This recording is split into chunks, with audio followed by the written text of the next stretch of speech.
Kasus pencurian yang melibatkan seorang remaja berinisial AAP, 17, di Pati, Jawa Tengah, telah menarik perhatian publik dan mendapatkan respons cepat dari pemerintah daerah.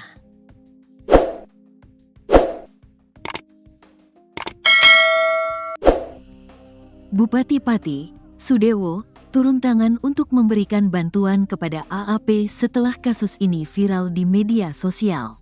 Pada tanggal 17 Februari tahun 2025, AAP ditangkap setelah mencuri pisang dari kebun milik warga.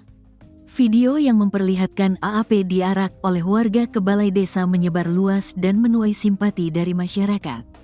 Dalam situasi yang memilukan ini, AAP melakukan pencurian karena terpaksa, dengan tujuan untuk memberi makan adiknya yang sedang dalam keadaan kekurangan.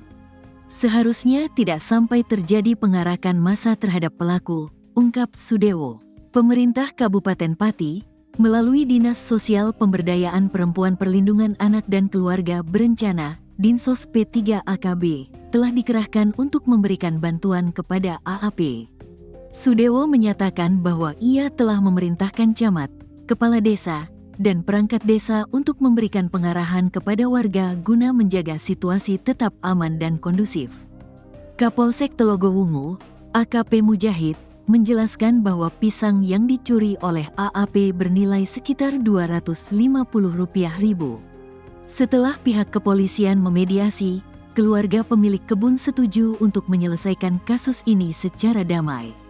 Pihak desa juga menyodorkan surat kesediaan untuk pembinaan dan kewajiban lapor selama 3 bulan kepada AAP. Setelah dilakukan mediasi, korban sepakat untuk berdamai, ujar Mujahid. Ini menunjukkan bahwa penyelesaian secara kekeluargaan sangat penting dalam kasus seperti ini, yang bisa menghindarkan remaja dari proses hukum lebih lanjut. Setelah ditinggal kedua orang tuanya, AAP tinggal bersama kakeknya yang berprofesi sebagai buruh dan pencari rumput kambing. Kakeknya menjelaskan bahwa AAP terpaksa putus sekolah karena tidak memiliki biaya dan telah beberapa bulan tidak masuk sekolah. Dalam keadaan ekonomi yang sulit, AAP merasa tidak ada pilihan lain selain mencuri untuk memenuhi kebutuhan adiknya.